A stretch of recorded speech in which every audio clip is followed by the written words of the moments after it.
केला। वागचौरे शिवसेनेमध्ये प्रवेश करणार असल्याची चर्चा आहे। संगमनेरमध्ये शिवसैनिकांच्या वतीनं जोरदार घोषणाबाजी करण्यात आलेली आहे। तर संगमनेरमधील शिवसैनिक आक्रमक झाले। खासदार भाऊसाहेब वागचौरे यांच्या विरोधामध्ये जोरदार घोषणाबाजी संगमनेरमध्ये करण्यात आलेली आहे।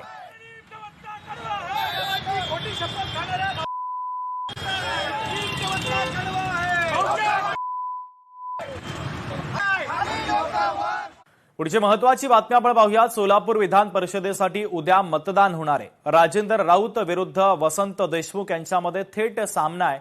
6 मतदान केंद्रांवर मतदानाची प्रक्रिया पार पडणार आहे। एकंदरीत याचा आढावा घेतलाय लोकशाही मराठीचे प्रतिनिधी वसीम अतार यांनी। पाहूयात।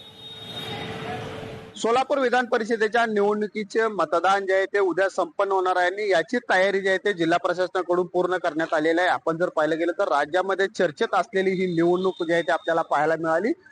पालकमंत्री जयकुमार गोरे यांच्या विरुद्ध खासदार धैर्यशील मोहिते पाटील अशी निवडणूक जी आहे ते आपल्याला या ठिकाणी पाहायला मिळाली। एकंदरीत पाहिलं गेलं तर महायुतीकडून जे आहे ते माजी आमदार राजेंद्र राऊत यांना उमेदवारी देण्यात आलेली आहे। त्याचबरोबर महाविकास आघाडीकडून जे आहे ते वसंत देशमुख यांना उमेदवारी जी आहे ते देण्यात आलेली आहे। एकंदरीत पाहिलं गेलं तर सोलापूर विधान परिषदेच्या निवडणुकीत 616 मतदार जे आहेत या ठिकाणी आहेत आणि ही निवडणुकीचं मतदान जे आहे ते उद्या संपन्न होते आणि यासाठी सोलापूर जिल्ह्यातील 6 ठिकाणी मतदान केंद्र जे आहे ते जिल्हा प्रशासनाकडून जे आहे ते करण्यात आलेले आहेत आणि त्या ठिकाणी पोलिसांचा चोख बंदोबस्त देखील जो आहे तो ठेवण्यात येणार आहे। एकंदरीत पाहिलं गेलं तर महायुतीचं पारडं जरी जड असलं तरी महाविकास आघाडी या ठिकाणी जे आहे तो जलवा दाखल अशी चर्चा देखील जी आहे ते सोलापूर जिल्ह्यात पाहायला मिळते। एकंदरीत पाहिलं गेलं तर उद्या मतदान होते आणि हे मतदान सकाळपासून सुरुवात होणार आहे। त्यामुळे सोलापूर शहरातील 6 मतदान केंद्रांवरती जे आहे ते पोलिसांचा चोख बंदोबस्त असणार आहे। वसीम अत्तार, लोकशाही न्यूज, सोलापूर।